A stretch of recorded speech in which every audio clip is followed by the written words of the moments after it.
Good morning সবাইকে। আজকের ব্লগটা শুরু করলাম। সবাই কেমন আছেন? আমি কুলেখাড়া পাতাগুলো কালকে রাতে ভালো করে ভিজিয়ে রেখেছিলাম।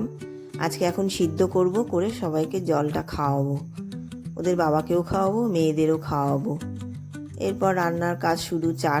চা খেয়ে রান্নার কাজে হাত দেবো। আজকে অনেক কিছু, আজকে নিরামিষ আছে তো, মঙ্গলবার, তাই একটু নিরামিষ রান্না করতে হবে। নিরামিষের দিনে ঝামেলাটা বেশি।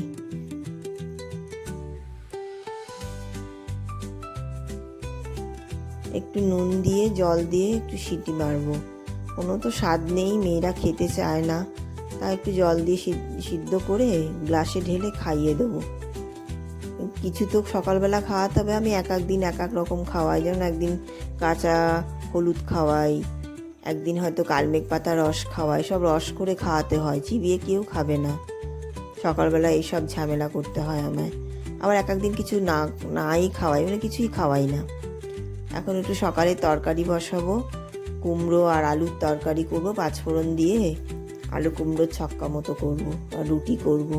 সকালে সবাই খাবে। তারপরে রান্না ঠান্না বসাবো, দেখি কি করি আজকে। ইচ্ছে তো আছে বাঁধাকপি করব, একটু পনির করব, পালং শাক করব, আর লাউ আর মূলো দিয়ে ডাল করব, আর একটু কুমড়ো আর বেগুন ভাজবো। আস্তে আস্তে করব। সকালে তো প্রত্যেক দিনের কাজ করতেই হবে এগুলো। যেদিন ভালো লাগে না, আজকে শরীরটাও ভালো নেই, তাও করতে হচ্ছে। কি করব, কেউ তো করার নেই। ওর বাবা তো বেরিয়ে যায় সকালবেলা, আমাকেই সব করতে হয়।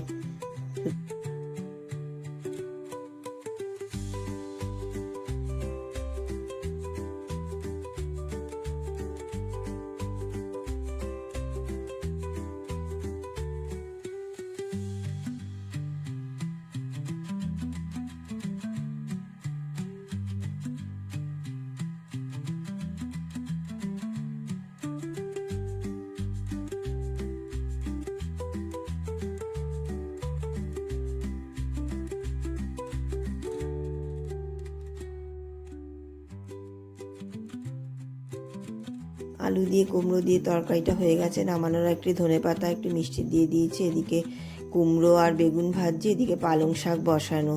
পালং শাকের মধ্যে সবই দিয়েছি, মোটামুটি হয়ে গেছে পালং শাকও। এবার ডালও সোমবার দেওয়া হয়ে গেছে। কুমড়ো দিয়ে পালং শাকটা করেছিলাম, অনেক কিছুই দিয়েছি। এবার পনির করব।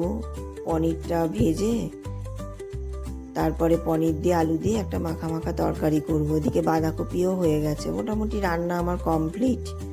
সকালে উঠলে এসব তো করতেই হয়। দুপুরে খাবারও রেডি। দুপুরে খাবার নিয়ে বসে পড়েছি। এবার একটু রেস্ট নিয়ে এবার বিকেলে একটুখানি মেয়ে বললো যে একটু পাস্তা খাবে, তাই একটু পাস্তা করলাম। করতেই হবে। একটু ম্যাগি মশলা দিয়ে আর গাজর দিয়ে বিনস দিয়ে আলু দিয়ে একটু পাস্তা মতো করেছি। লাস্টে নামানোর আগে একটুখানি সস দিয়ে নামিয়েছি। ভালোই হয়েছে খেতে। সন্ধেবেলা একটু টিফিনও হয়ে যাবে আমাদের। আর পাস্তা আর লাস্টে একটুখানি রচা করেছিলাম, তাই খেলাম। ওর বাবাকে জন্য নিয়ে গেছিলাম দোকানে, খেয়েছে। আজকের ভিডিওটা একটুখানি। কেমন লাগলো কমেন্টে জানাবেন। ভালো লাগলে লাইক করবেন, আমাকে ফলো করবেন। সবাই ভালো থাকবেন। আজকের মতো এটুকু। দেখা হচ্ছে পরের ব্লগে।